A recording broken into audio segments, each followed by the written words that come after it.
Just a nurse. That's what they called her in the break room when they thought she wasn't listening. Just a nurse who kept her eyes down during shift change, who never spoke up in morning rounds, who moved through Seattle General's surgical wing like she was trying not to take up space. They didn't know that the faded Special Forces unit patch sewn inside her scrub jacket lining told a story classified so deep that even her personnel file was a ghost.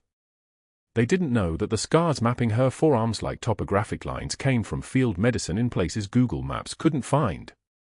What happened next would change everything they thought they knew about the quiet woman who prepped their operating rooms. And it would happen in seconds. Hannah Clarke arrives at Seattle General at 0530, moving through corridors that smell of antiseptic and floor polish with the quiet efficiency of someone who has worked under conditions far worse than Atlanta's premier hospital could offer.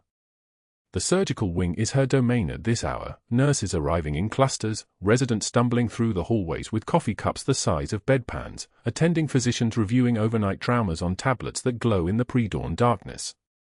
Nobody watches her closely. Nobody ever does. That's the advantage of being invisible.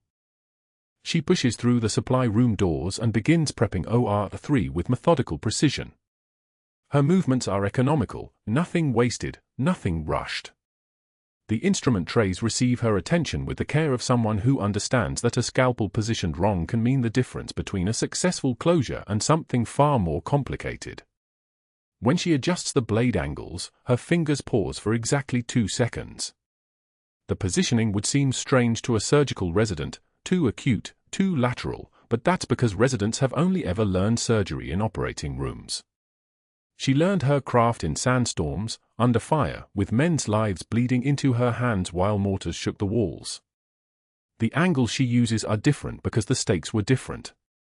Because she learned to work when the normal rules didn't apply. Other nurses give her wide berth in the supply room. It's become a pattern over 3 weeks, ever since she started here under the cover story that barely holds together when examined closely. When Hannah enters a space, conversations die mid-sentence. Staff members suddenly remember urgent tasks in other departments. The young surgical residents don't make eye contact. It's not that they fear her, not yet, but they sense something in her that doesn't align with the hospital's carefully calibrated social hierarchy. Something that suggests depths they lack the framework to understand. At 0543, Hannah pulls up the procurement database on a tablet and begins reviewing equipment orders. The numbers float past her eyes in precise rows, hemostats at $47 each, surgical clips at $156 per box, vascular clamps listed as $2,847 each when the market rate should be $890. The pattern has been consistent since she arrived. The fraud is systematic. Every third order carries a 240% markup that funnels through a series of shell companies back to someone with real institutional power. Someone with a signature on every falsified form. Someone who walks these corridors every morning at 0600 wearing Italian shoes and the kind of watch that costs more than most nurses make in a month. The click of expensive shoes on tile interrupts her concentration. Heel toe, approaching from the east corridor. Hannah's hands don't move. Her breathing doesn't change. She simply closes the tablet and places it on the counter, positioning herself at the instrument tray as though she's been there the entire time, absorbed in the work. The shoes arrive before their owner, and then Dr. Pierce steps into the supply room with the confidence of someone who has never questioned whether he belonged anywhere. He's tall, maybe 48, with the kind of face that photographs well and the kind of presence that makes junior residents straighten their spines involuntarily. His eyes move across the room in a calculated scan, taking in the nurses, the equipment, the temperature of the space. When his gaze lands on Hannah, he watches her for exactly 3 seconds. Long enough to assess her efficiency. Not long enough to see anything beneath the surface. He sees a woman in her early 40s with dark hair pulled back in regulation braid, with careful posture and downcast eyes. He sees someone competent, forgettable, and completely lacking in the kind of ambition that might threaten his carefully constructed kingdom. What he doesn't see is the way her hands never tremor during the vascular repairs that make residents queasy and weak. He doesn't see the scar tissue on her palms that speaks of thousands of hours performing field medicine under conditions that would break civilian surgeons. He doesn't see the way her eyes track movement with the precision of someone trained to identify threats in a room full of chaos. He doesn't see the tattoo on the inside of her left wrist, just visible when she reaches high, with coordinates that correspond to forward operating base Shank in Logar Province, Afghanistan. He doesn't see the class ring from West Point buried in her locker, or the challenge coin she keeps in her scrub pocket, or the way she moves through space like someone who has learned to occupy room without being noticed, a skill that comes only from years of operating in environments where visibility meant death.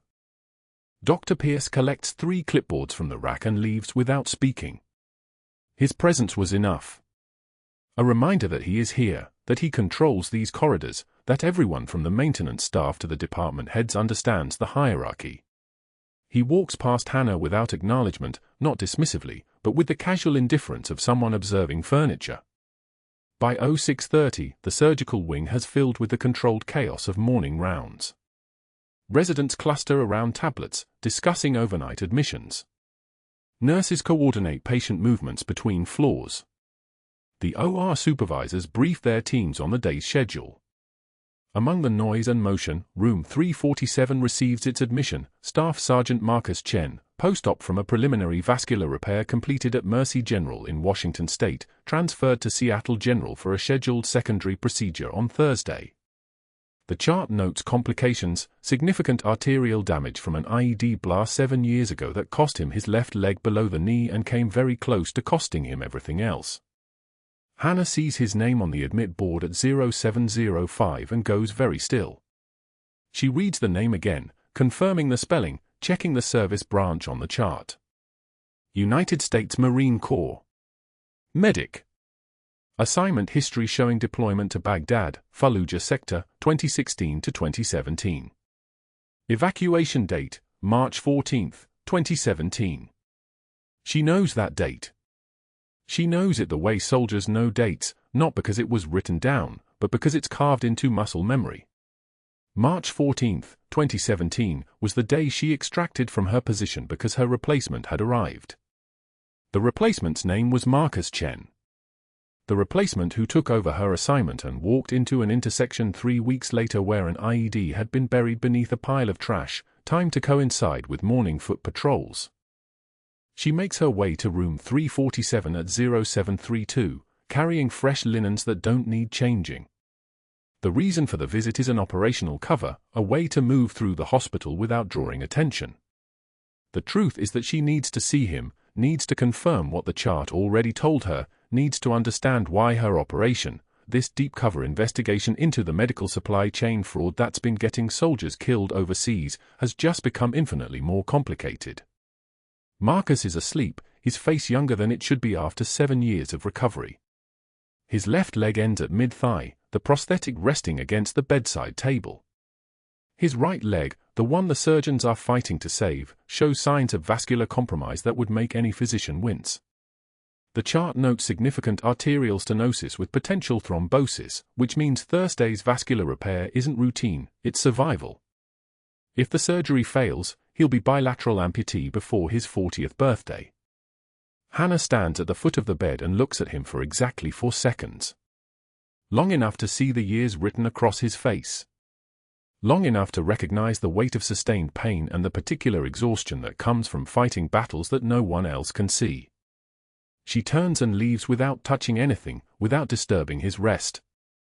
By 0800, she's back in the supply room, back at the instrument trays, back in the careful choreography of invisibility that has become her survival strategy. Her hands move through the motions of preparation, checking sterile wraps, verifying instrument counts, arranging the surgical field with the precision that comes from doing this same work in operating rooms and in tents and once, memorably, in a basement in Fallujah with nothing but a field medical kit and the sounds of gunfire echoing through the walls. At 0847, she hangs a fresh set of scrubs in her locker. As she pulls the jacket from the hook, the movement causes her undergarments to shift slightly, and for just a moment, caught between one breath and the next, the lining of her jacket comes visible. The faded Special Forces unit patch, sewn with precision into the inside seam where no one who looked would ever see it. The patch showing that she was never just a nurse. That she carries clearances and certifications and a service record that exists in databases that civilian administrators could never access. The patch that marks her as someone who has operated in theaters where the rules don't apply the same way, where the stakes are measured in lives lost and operations compromised. She tucks it away and closes her locker. The room is empty except for one surgical resident who is focused entirely on her phone, unaware that anything has been revealed at all. The morning light through the window falls across the surgical wing's main corridor, illuminating the space where Hannah Claire begins her shift. She moves through the hospital with the efficiency that no one questions and the precision that no one understands. By Thursday, everything will change. By Thursday, Dr. Pierce will make the phone calls that will set in motion a series of events neither of them can predict. By Thursday, Marcus Chen will crash on the operating table, and the woman they all thought was just a nurse will have to make a choice between maintaining her cover and saving a life. But for now, at 0852 on a Tuesday morning in Atlanta, she is simply another member of the surgical team, moving through the corridors of Seattle General with a quiet efficiency that masks everything beneath the surface. The other nurses give her space. The residents don't make eye contact. Dr. Pierce has already forgotten she exists. None of them have any idea who is standing beside them. Monday morning arrived like any other shift at Seattle General, except Dr. Pierce had decided it wouldn't be. Hannah moved through the surgical wing with the quiet efficiency of someone who had worked under far worse conditions than Atlanta's premier hospital, though no one here knew that the faded unit patch sewn inside her scrub jacket lining told a story she could never share. She was adjusting post-operative vitals for a knee replacement patient in room 312 when Dr. Pierce swept in with his entourage of residents trailing like remora fish behind a shark. The patient's daughter asked a careful question about pain management timing. Before Hannah could respond with the clinical answer she'd prepared, Dr. Pierce cut across her words like a blade. Ms. Clarke tends to overstep her scope of practice. Perhaps we should let actual physicians handle clinical questions. He turned to Hannah with a smile that didn't reach his eyes. Wouldn't you agree, clipboard? The nickname hung in the air like a blade. Reducing her to paperwork. To clerical work. To something less than human. The patient's family shifted uncomfortably. One of the residents looked at his shoes. Hannah took one measured breath. Her jaw tightened almost imperceptibly. A single tear escaped her left eye, not from sadness, but from the effort of containing what 17 years of military discipline had taught her to suppress. She wiped it away with the back of her hand without breaking eye contact with Dr. Pierce. Her voice, when she spoke, came out quiet and steady as a surgical laser. I've held together men with worse wounds than your ego, doctor. The room went dead silent. She excused herself with perfect professional courtesy, moving past him with the kind of composure that made his smile falter. As she stepped into the corridor, Hannah's hands remained steady, her breathing even, her expression neutral. But in the bathroom stall 5 doors down, she pressed her forehead against cool tile and counted backward from 10 in Pashto, a habit from interrogation training, grounding herself in a language only she understood. The trembling wasn't fear. It was restraint. By Tuesday, the break room had become hostile territory. Hannah entered during her lunch break to find 6 nurses and 2 residents in animated conversation about the new staffing rotation. The moment her badge swiped the door, the room shifted.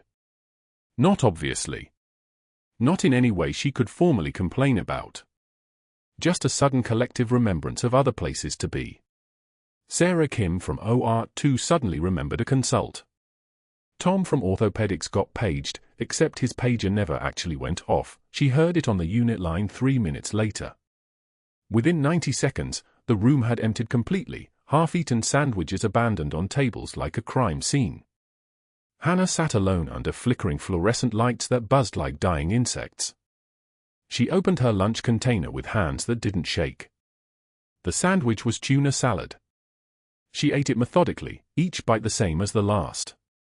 When a younger nurse, Jessica from pediatrics, rushed in and saw Hannah sitting there, she executed a perfect visual about-face and left without pretending to get anything. Hannah noted the timestamp, 12:33 p.m.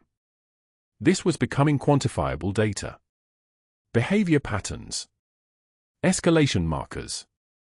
The kind of intelligence she'd been trained to document. She was still sitting there at 12:58 when her phone buzzed. A text from her son, "Good luck today, Mom. I know something big is happening." She deleted it quickly, her jaw tightening again. He was 14 and too perceptive. He knew his mother carried secrets in her bones. She texted back, "Regular shift. Home by 8. Love you." A lie wrapped in truth. Wednesday morning arrived grey and heavy. Dr. Pierce conducted shift change rounds with the kind of theatrical precision that only certain types of predators possessed. He positioned himself at the unit board, the communal space where assignments and patient notes were posted for the entire surgical wing to see, and picked up a marker with deliberate slowness. The squeaking sound it made cutting across the whiteboard was like a knife on a whetstone. He wrote in large, blocky letters, "Clarke, H. Sterile Field Contamination, OR05, 14:30 Tuesday. Mandatory remedial training required." Hannah stood in the gathered crowd of surgical staff, watching colleagues suddenly find their shoes very interesting. She'd been assigned to post-operative care in the recovery ward on Tuesday at 2:48 p.m. She wasn't even in OR's 5 yesterday.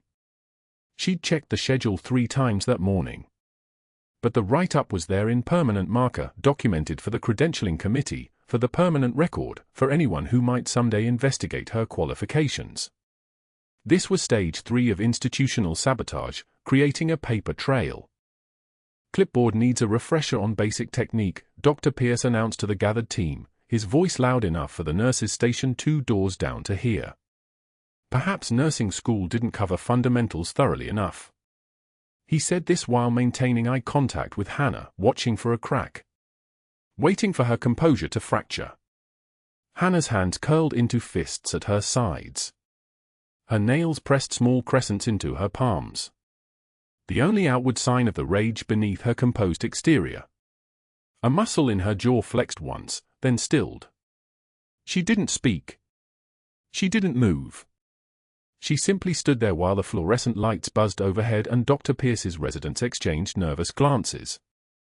One of them, the tall one from Johns Hopkins, actually looked like he wanted to say something in her defense. Dr. Pierce cut him off with a look that suggested such gestures would be remembered during evaluations. By Wednesday evening, Hannah was back in her kitchen at the small house in Ballard, 42 miles from Seattle General. Her son Marcus had been named after her first combat medic, a Gunman who died in Kandahar in 2008. The boy was doing calculus homework at the dining table when she arrived home, and he looked up with the kind of perceptiveness that made her chest tight. "Bad day?" he asked. "Difficult one," she said, which was truth. She changed out of her scrubs and into a t-shirt and jeans, then pulled a beer from the refrigerator. The label was still cold against her palm. She sat across from her son and watched him work through equations with the kind of concentration that reminded her why she did this. Why she stayed in hospitals smelling of antiseptic and human suffering. Why she accepted humiliation and fabricated write-ups and the slow social erosion of her reputation. Somewhere in a field hospital in Kandahar, a soldier had just needed sutures that wouldn't fail under pressure. Somewhere in a procurement office in Arlington, someone was signing off on equipment that had already killed people. And somewhere in the surgical wing of Seattle General, Staff Sergeant Marcus Chen was scheduled for a vascular repair surgery using equipment from the same contaminated supply batch. Thursday morning arrived before dawn. Hannah showered in the dark, muscle memory carrying her through the routine. The faded unit patch was still sewn into her jacket lining, where it had been for 12 years. She touched it once, not a prayer, just a confirmation. Then she dressed, kissed her sleeping son on the forehead, and drove back to Seattle General through rain that hammered the windshield like small accusations. She scrubbed in for Marcus Chen's surgery at 08 for 7. The pre-op briefing was textbook routine knee replacement, no complications expected. But when Hannah reviewed the equipment manifest, her breath caught. The sutures were from batch TX for 47. The exact lot number that appeared in the inflated procurement order she'd flagged 3 weeks ago. The same batch that had caused post-operative hemorrhages in Baghdad. The same material that had cost Staff Sergeant Chen his left leg when an IED detonated near his vascular repair site. She tried to flag it to Dr. Pierce during the surgical huddle.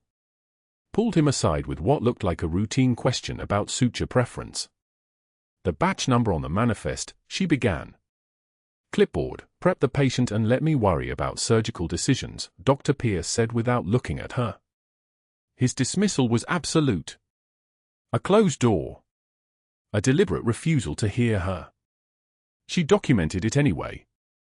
Everything recorded. Everything timestamped. 08 for 7 hours, suture batch concern raised and dismissed by attending surgeon. She had training in precision. In bearing witness. In surviving long enough to testify. But that wasn't the worst part of what was about to happen in operating room 3. Thursday morning arrives with the fluorescent hum of Seattle General Surgical Wing, the kind of ordinary beginning that masks everything about to shatter. The OR schedule glows on the board outside the main scrub sink, routine cases, standard recoveries, nothing that signals how drastically the next 90 minutes will redefine what Hannah Clarke can afford to let people see. Staff Sergeant Marcus Chen is wheeled into OR 3 at 8:36 a.m. Hannah recognizes him the moment the stretcher clears the double doors. Same jaw. Same scar tissue from shrapnel along his left temple, the one he got in Sanjin Valley 3 months before the IED took his leg. His eyes are closed, pre-medication pulling him toward artificial sleep, and for a fraction of a second, Hannah's hands still. Just still. Not shaking. Not trembling. Still in the way that means she's processing 17 months of classified intelligence and one catastrophic timing collision into a single measured breath. Marcus Chen doesn't know Hannah Clarke exists. To him, she is a competent surgical nurse in unremarkable scrubs with unremarkable hands. To him, the woman he replaced in Baghdad, the captain they called Reaper 6 before she disappeared into the medical branch and then into Seattle General's operating rooms, exists only in battlefield mythology. Soldiers talk about her the way they talk about impossible things. Things that didn't follow protocol. Things that saved lives in ways they still don't have classifications for. Hannah steadies herself against the counter and reaches for her surgical cap. "Morning, Clarke." Surgical Tech Jenkins approaches with a pre-op checklist, her voice cheerful in that way that means she hasn't yet absorbed the weight of what happens in here over the next 2 hours. "Routine vascular repair. Dr. Pierce requested you specifically for circulation." That detail lands wrong. Dr. Pierce doesn't request Hannah for anything. He actively avoids working with her whenever possible. 3 weeks of public humiliation tends to establish those kinds of patterns. The fact that he's chosen her for Marcus's surgery suggests one of two things: either he genuinely believes this is routine enough that her presence won't matter, or he's orchestrated something that will. Hannah's jaw tightens. Did he say why? Nope. Just put in the request this morning. Said he needed someone detail-oriented. Jenkins grins. Guess he finally figured out what everyone else already knows. Hannah doesn't respond. She moves through the ritual of surgical preparation with the precise efficiency of someone who has done this thousands of times and still remembers the first time she did it with a flashlight and a field kit in a transport helicopter landing under fire. The cap goes on. The mask seals. The gown, sterile technique second nature now, though the hands pulling on latex gloves remember other gloves, thicker ones, soaked in blood that wasn't hospital clean. By 9:04 a.m., she's in position at the circulating station, equipment tray within reach, monitor angles memorized, exit catalog the way she catalogs everything, the tactical habit that never quite switched off even when she was supposed to become a civilian nurse. Marcus is prepped and draped. The anesthesiologist, Dr. Reeves, competent, reliable, human, confirms his vitals are stable. Blood pressure 128/76. Heart rate 68. Oxygen saturation 98% on room air. The monitors display the landscape of his body in real time, and Hannah watches the numbers the way a pilot watches instruments, knowing that every digit represents something fragile that can shift catastrophically in a heartbeat. Dr. Pierce enters OR 3 with the kind of presence that fills space. He's immaculate, always is. Surgical cap perfectly placed, mask secured with the practiced efficiency of someone for whom this is routine performance rather than crisis response. He approaches the sterile field with the confidence of a man who has never experienced professional failure, and that confidence is so profound that it broadcasts like a smell, something chemical and sharp, underneath the antiseptic. Procedure is straightforward, he announces to the surgical team, positioning himself at the table's head with the smooth authority of command.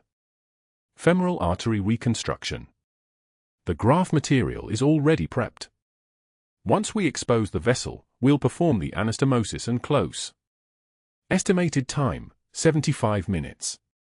This patient is a priority, so everyone stays sharp. A priority. Hannah's hands remained still. A priority could mean anything. It could mean important. It could mean marked.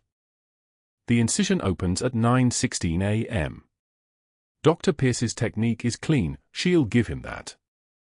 His hands move with precision as he exposes the femoral artery, the vessel that delivers blood to the lower extremity and, in Marcus's case, has been compromised by vascular damage that the medical report attributed to trauma. The surgical team falls into the choreography of focused crisis prevention, each person locked into their role, movements coordinated and efficient. The smell of cauterized tissue rises, a sharp, burnt meat scent that Hannah's olfactory memory has learned to separate from disgust, filing it instead under the category of normal operating room conditions. Jenkins hands off instruments in sequence. Blood drips into the surgical field and is suctioned immediately. The field remains clear. The artery remains visible. Everything remains under control because nothing has gone wrong yet, and human beings are excellent at believing nothing will, right up until the moment it does. That moment arrives at 9:43 a.m. The monitor alarm shifts first, a tone change, subtle at first, that Hannah catches before anyone else because she's listening for it the way she's always listening for things that precede catastrophe. The beeping accelerates. Sharp. Urgent. Rhythmic in its panic. Blood pressure's dropping, Reeves calls out from the anesthesia station, his voice level but pitched higher. 82/40. I'm seeing a sudden. The femoral artery hemorrhages. It's not a slow bleed. It's not a controlled ooze. It's a spray, bright arterial blood that fountains into the surgical field with the kind of pressure that means something has catastrophically failed. The graft connection, Hannah's brain processes in the fraction of a second that occurs between normal and emergency. The anastomosis site. The vessel is rejecting the reconstruction. Pressure's dropping, Reeves repeats, urgency breaking through his professional calm. 78/35. We're losing him. Dr. Pierce's hands go white-knuckled. It's not a dramatic thing, there's no dropped instrument or exclaimed curse. It's worse than that. His hands, which have been moving with surgical precision, simply hover over the spurting artery. His breathing becomes visible through his mask, too fast, shallow. The color drains from the exposed skin above his mask line in a way that's almost clinical to observe, the sympathetic nervous system flooding his body with adrenaline, triggering the freeze response that separates surgeons who can think under pressure from surgeons who simply panic. I need someone, suction, we need to, his voice cracks like he's auditioning for a high school production of Crisis rather than living through one. His mask trembles slightly as he speaks. The pressure, check the connection, who prepared the graft? No one answers because answering takes processing power that everyone except Hannah is currently using for the white noise frequency of catastrophic thinking. Hannah moves. She doesn't ask permission. She doesn't raise her hand. She steps to the surgical table, the circulating nurse, technically not cleared for the sterile field, technically protocol violating in approximately 17 different ways that will matter extremely in approximately 10 minutes when people have time to count violations. Right now, there's only one thing that matters. The man on the table is exsanguinating at a rate that gives the surgical team roughly 4 minutes before Marcus Chen's heart stops beating. Scalpel, Hannah says. The tech, Jenkins, still functioning in muscle memory mode, hands it over without thinking. Hannah's hands move like she's not in an OR in Atlanta, Georgia. They move like she's in a transport helicopter over Helmand Province, like there's sand in the air and gunfire maybe 90 seconds away. The scalpel opens access to the compromised artery with movements that are too efficient, too practiced, too expert to belong to a civilian nurse. She doesn't waste energy on hesitation. She opens the field wider, exposing the anastomosis site where the graft connection has begun to separate. 14-gauge angiocath, she says. Not asks. Commands. Commands the way a captain commands a subordinate, the way someone used to people following orders instantly without needing clarification. Jenkins hands it over. Hannah applies direct pressure to the vessel with her left hand, not frantic pressure, not amateur pressure, but the kind of practiced, calculated pressure that comes from doing this under conditions where panic gets people killed. Her right hand moves through the sequence: identify, isolate, access. She reaches for the suture tray, her fingers finding exactly what she needs with the precision of muscle memory that transcends muscle. It's written into her nervous system at a cellular level. Satin sky clamp. From the field kit, the blue case, left side. Not a request. Information delivered as command. Jenkins, mesmerized or confused or simply caught in the momentum of someone moving with absolute authority, hands over the instrument. Hannah clamps the artery, the vessel compressed between the clamp's jaws, the hemorrhage reduces to a trickle. She irrigates with saline from a different batch than what's on the contaminated equipment list, muscle memory again, avoiding the poison without explaining why she knows it's poison. Her hands work through the repair sequence like she's done this hundreds of times, which she has, though never in a hospital, never with proper lighting, never with a surgical team witnessing every technical excellence. She sutures. 4.0 monofilament. Each stitch placed with the kind of precision that takes years to develop and catastrophe to perfect. The arterial wall is reconstructed. The bleeding stops. The monitors begin to quiet. 93 seconds from hemorrhage to stability. Marcus's blood pressure starts to climb. 68/42. 72/45. 78/48. The oxygen saturation rises. 89, 92.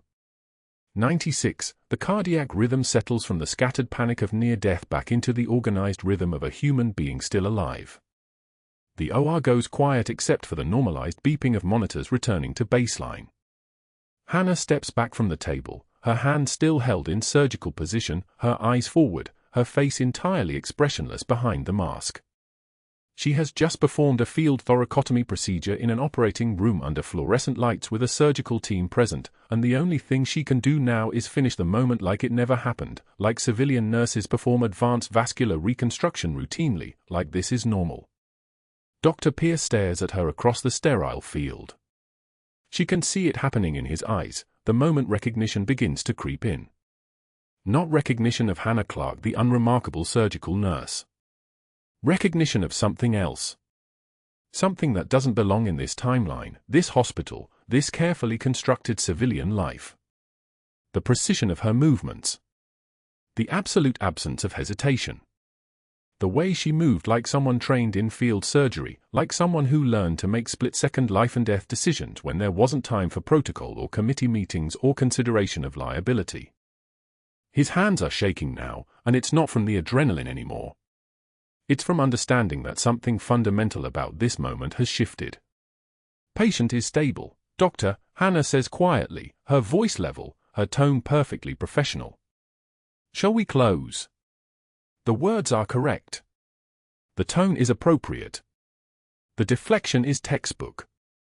But Dr. Pierce's expression tells her that none of it matters anymore because he's staring at the casual competence of someone who has done impossible things under impossible conditions, and the only way that makes sense is if he's standing across from someone with a skill set that no civilian hospital nurse should possess. Dr. Pierce's footsteps fade down the corridor. Hannah watches through the glass partition of the surgical wing as he disappears into his administrative office at 10:47. The door closes. His silhouette moves past the window, pacing, agitated, his hands already reaching for the phone on his desk. She knows what's coming. She spent 14 years reading Crisis, and Dr. Pierce is in full escalation mode now. His jaw is clenched like a man watching his carefully constructed world crack. The surgical team begins the post-op checklist. Marcus is stable in recovery, his femoral artery repaired with techniques no civilian OR nurse should possess. Hannah's hands are already moving toward the cleanup, muscle memory transitioning from combat medicine to hospital protocol when she catches her reflection in the OR window. Her scrubs are still crisp. Her composure is still intact. But her eyes tell a different story. They're the eyes of someone who just revealed too much. She hears Dr. Pierce's voice through the office walls. Not the words yet, but the tone. Aggressive. Accusatory. The first phone call lasts for minutes. Then silence. Then the second call begins at 10:51. Hannah continues charting Marcus's vitals with the precision of someone whose training taught her to maintain function during siege conditions. Blood pressure stable. O2 saturation 98%. Heart rate 72. The numbers are perfect. The repair is perfect. And none of it matters because the mission just died in an operating room at Seattle General, buried under the weight of her own expertise. The third call begins at 10:58. This one is shorter. Quieter. More dangerous. Hannah hears fragments through the surgical wing walls, not words, but intent. She hears him use the phrase credentialing gaps and administrative irregularities and background verification concerns. She hears him reference the credentialing committee. She hears him say a name, someone in the county licensing board who owes him favors. Someone who can make paperwork develop problems. By 11:15, 2 HR representatives appear in the surgical wing. One is a woman with a tablet and an expression of institutional efficiency. The other is a man whose presence carries the weight of legal liability. They don't acknowledge Hannah. They don't need to. They're already scanning the OR log, already pulling up the procedural documentation from Marcus's emergency repair. Hannah continues her work. She removes her gloves with a snap that echoes in the quiet operating room. She disposes of the surgical instruments with the same precision she'd use if loading weapons for a patrol. No tremor. No hesitation.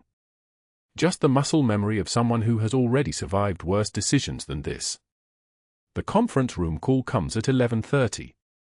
Hannah is summoned by a unit clerk whose voice carries the artificial sympathy of someone delivering bad news. Conference room B. Now.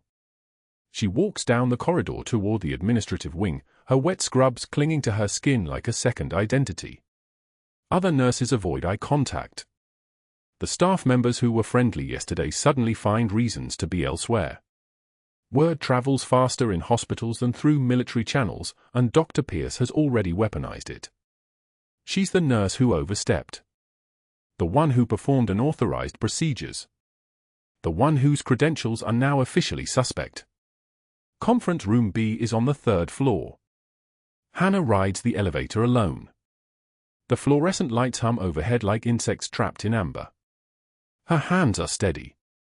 Her breathing is controlled. This is territory she knows. Interrogation chambers have different architecture but the same psychological weight. The goal is the same: break the narrative before the subject has time to rebuild it. Dr. Pierce sits at the head of the conference table with the hospital's credentialing director and a woman from legal. They have documents spread in front of them like a crime scene. Photographs of her file. Copies of her employment history.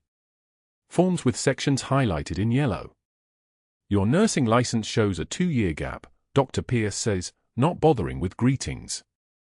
His voice carries the vibration of a man whose authority has been threatened and is now desperately reconsolidating.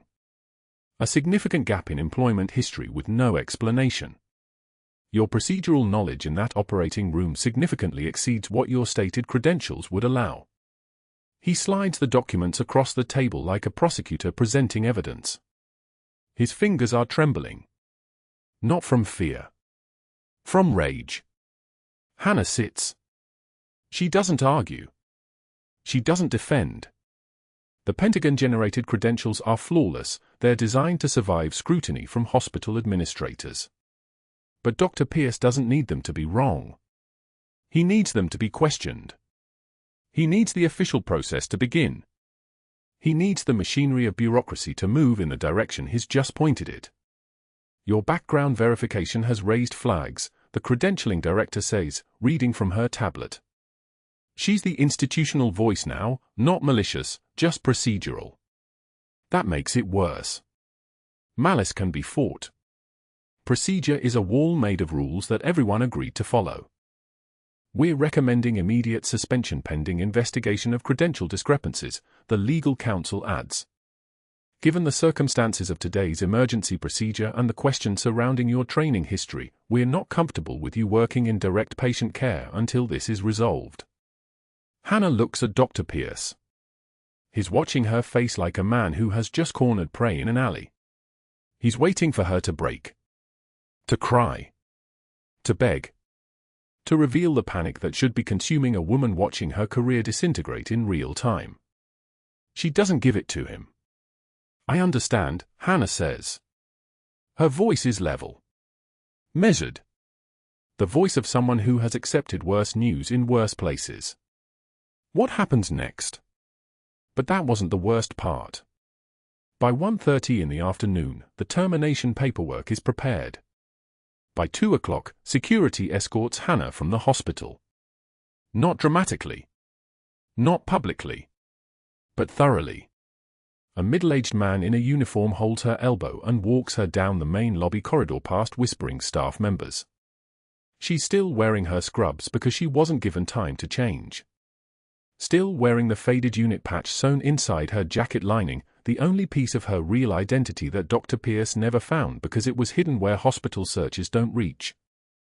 The termination notice cites unauthorized procedures and credential discrepancies. 14 years of actual military nursing. 14 years as a combat medic in Baghdad. 14 years as Captain Hannah Clarke, Special Forces. All of it reduced as administrative irregularity and credentialing concerns. She drives home in silence. The city of Atlanta stretches around her in the afternoon heat, indifferent to the fact that a classified investigation into defense contractor fraud just lost its only inside access to Seattle general supply chain. Indifferent to the fact that medical equipment contaminated by the same fraud that cost Marcus Chen his leg is still being delivered to field hospitals where soldiers are bleeding out. Her apartment is empty and cold. She sits at the kitchen table in her wet scrubs at 3:20 in the afternoon, and for the first time since Baghdad, Hannah Clarke breaks. Her hands press against her face. Her shoulders shake like a woman who has been holding herself together through sheer will and has finally run out of will to hold. She doesn't hear her son come home from school until his backpack hits the floor. Mom. His voice cracks with confusion and fear. 14 years old and watching the strongest person he knows come apart at the kitchen table. Why are you home? Are you sick? Hannah lifts her face. Her eyes are red. Her composure is shattered. And there's no way to explain to a 14-year-old that she failed a classified mission. That the soldier whose life she saved is still in danger from the equipment she was supposed to prevent from reaching the hospital. That the only person who could have stopped the fraud from continuing has just been expelled from the building where it's happening. I got fired, baby, she whispers. He sits beside her. He doesn't fully understand. He's 14 and his mother is the woman who never cries, who never breaks, who handles everything with the quiet competence of someone who has survived things he can't even imagine. But she's breaking now. And nothing he learned in junior high prepared him for how to fix that. That night, after Hannah goes to bed, her son searches their apartment. He opens drawers and closets with the focused determination of someone who knows his mother has secrets. And in the back of the linen closet, behind old towels and spare sheets, he finds what he's been looking for without knowing he was looking for it. A locked wooden box. His hands shake as he pries it open. Inside, a shadow box with a silver star. 2 bronze stars. 2 purple hearts. And a faded unit patch that matches the one sewn inside his mother's jacket lining. His phone comes out at midnight. He searches for Captain Hannah Clarke. For Operation Nightingale. For the classified military mission his mother has been running inside Seattle General for the past 3 months while pretending to be just another nurse. Friday morning arrives like a verdict. The administrative hearing is scheduled for 9 o'clock in Conference Room B. Friday morning arrives like a verdict. The administrative hearing is scheduled for 9 o'clock in Conference Room B, and Hannah sits in the hallway wearing civilian clothes because she's no longer allowed to wear scrubs. The fluorescent lights buzz overhead, mechanical and endless. She hasn't slept. Neither has her son. The conference room door opens and James walks through carrying a shadow box he found locked in the back of Hannah's bedroom closet. 14 years old. Tall for his age.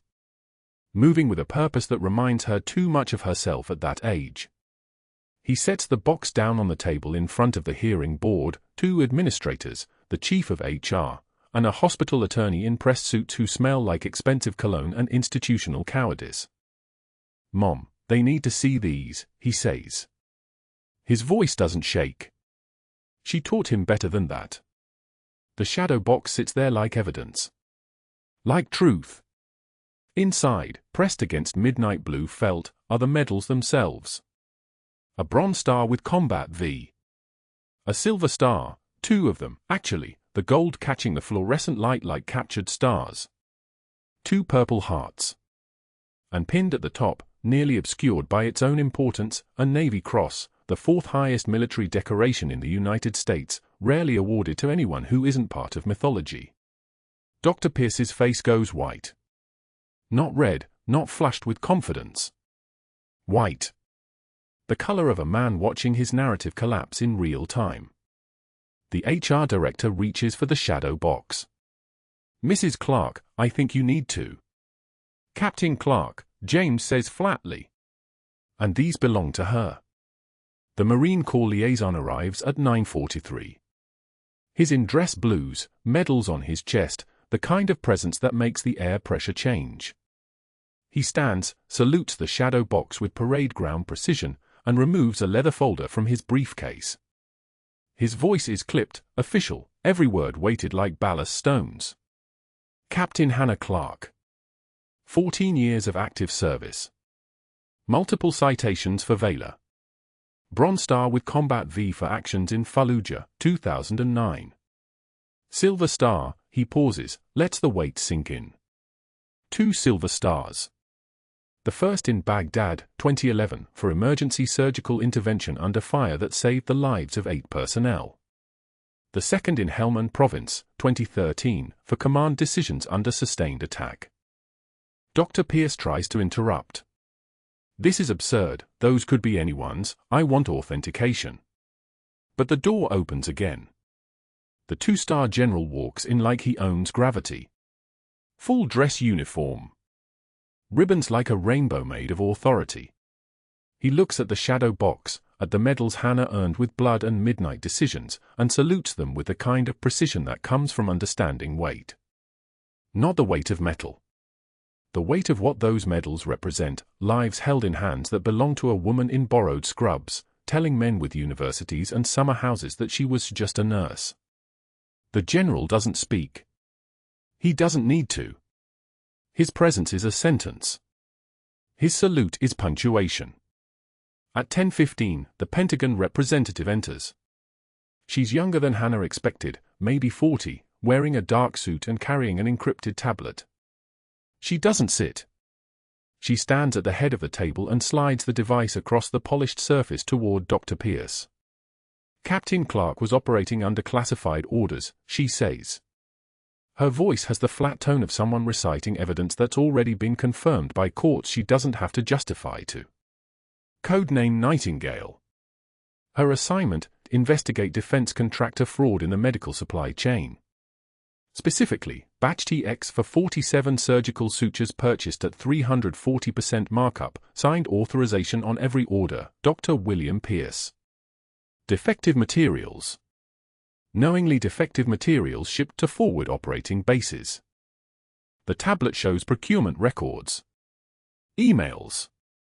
Spreadsheets that don't lie.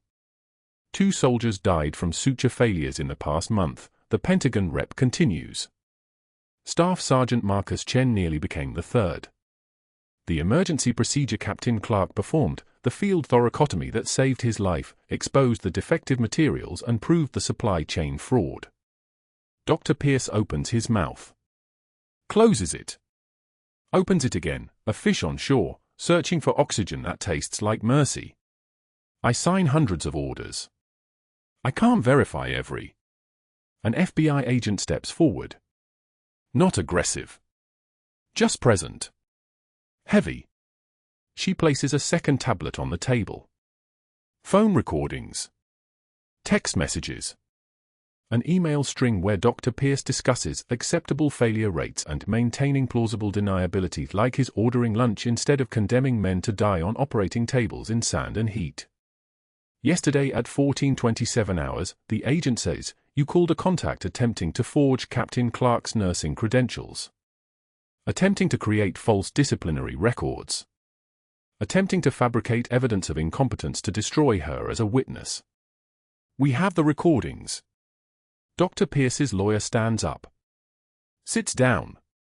Stands up again like he's not sure which position indicates surrender. You tried to terminate a Pentagon operative conducting a classified federal investigation, the Pentagon rep says quietly. The quiet is worse than shouting. Quiet is deliberate. Quiet is the sound of accountability arriving without apologies. That's obstruction of justice. That's conspiracy to defraud the Department of Defense. That's accessory to negligent homicide of military personnel. At 10:23, they put the handcuffs on him. The metal clicks like a door locking. Like a court slamming shut. Dr. Pierce's expensive suit suddenly looks like theater. His tailored shirt like costume jewelry. His practiced authority like an accent he forgot he was faking. The perp walk through Seattle General's main lobby happens at 10:51. The cameras are waiting because cameras are always waiting for the fall of men who thought power meant immunity. Dr. Pierce walking between FBI agents, his hands behind his back, his face the color of surrender. Staff members stop their work. Patients in wheelchairs watch. The news cameras eat it like prophecy finally confirmed, the respected chief of surgery, the man who wrote her up in front of patients, the man who built his career on undermining the women he never saw coming. Hannah stands at the far end of the corridor with her son. She doesn't move. She doesn't speak. She watches him disappear through the glass doors and feels nothing. No triumph. No satisfaction. No desire to gloat. The system he tried to weaponize against her turned out to be exactly what she needed. Justice moves slow, but it moves. And it has longer arms than he ever imagined. Is it over? James asks. Not yet, Hannah says. But it will be. 6 months later, the trial is concluded. 18 months in federal prison for fraud and obstruction. 5 years probation after that. The headlines called it historic. The defense contractor scandal reached into 4 hospitals and 3 states. 47 estimated lives saved in the next deployment cycle because of Hannah's investigation, because of Marcus Chen lying on that operating table bleeding truth, because a woman in borrowed scrubs finally stopped being quiet. Hannah walks through Seattle General Surgical Wing wearing her uniform, crisp, pressed, decorated with the medals that used to be secret. She's consulting on supply chain reform now, designing protocols that can't be corrupted, systems that catch the Dr. Pierces before they kill soldiers with defective sutures. The surgical team calls her captain. It's a start. At 7:30 in the morning, she passes the loading dock. The window is large enough to see through, to see everything. Dr. Pierce is there in an orange work-release jumpsuit, an ankle monitor visible above his shoes, GPS tracking his every step within a 3-mile radius. He's sorting bedpans from the medical supply van, the same van that's supposed to supply Seattle General with materials his choices once corrupted. A corrections officer supervises from a folding chair, drinking coffee and reading a paperback like this is just a job. He's a man who used to command respect with a title. Now he sorts garbage with a monitoring device and the recognition that his strategic campaign destroyed him more thoroughly than any revenge Hannah could have designed. He looks up, sees her watching through the glass, and his face goes through a dozen emotions, rage, humiliation, fear, the color of understanding that the quiet person he tried to break was standing next to him the whole time, wearing power he couldn't see until she took it off the wall and wore it openly. Hannah nods once. A gesture of acknowledgement. Not mercy. Not cruelty. Just the recognition that some battles don't need witnesses, only victors who know when to stay quiet and when to strike, when to hide and when to stand in full uniform under fluorescent hospital lights, allowing herself to be seen. She doesn't stop to watch. She has a patient waiting in OR 3. Marcus Chen is back for a follow-up procedure, this time with military-grade supplies Hannah personally verified, manufactured by contractors she personally recommended, inspected by systems she personally designed. Her son sits in the visitors' gallery wearing a Navy League polo shirt, finally understanding why his mother kept those medals locked away, finally seeing his mom step into the surgical theater like a general surveying territory she's earned through blood and sleepless midnight hours. The surgical team stands a little straighter when she enters. No more clipboard. No more isolation from break rooms. The quiet nurse with the faded unit patch sewn inside her jacket lining is finally visible. The trembling wasn't fear. It was restraint. The silence wasn't weakness. It was discipline. The eyes that looked down were mapping territory, counting exits, measuring the distance to the truth. As Hannah scrubs in, the surgical lights hiss overhead like rainfall, like the sound of destiny confirming itself. Marcus Chen lying on the table, alive because she knew exactly where to place the blade. The Pentagon's investigation closed with commendations. The contractor fraud prosecuted with Hannah's testimony. The supply chain reformed with Hannah's protocols. 47 lives saved in Helmand Province, Kandahar, and the forward operating base near the Korengal Valley, where soldiers received sutures that held because a woman who spent 14 years keeping secrets finally decided to speak. Sometimes the bravest warriors carry stethoscopes, not guns. But when duty calls, they know exactly where to place the blade. If Hannah Clarke's story resonates with you, if you've ever been underestimated, if you've ever had to hide who you are to survive, if you've ever known that someone wasn't seeing the real you, or subscribe and hit that notification bell. Drop a comment. Have you ever judged someone only to find out you were completely wrong? What would you do if you held a secret that could change everything? And if you want more stories about the quiet people who move mountains while no one's watching, share this video with someone who needs to know their value. Thank you for watching.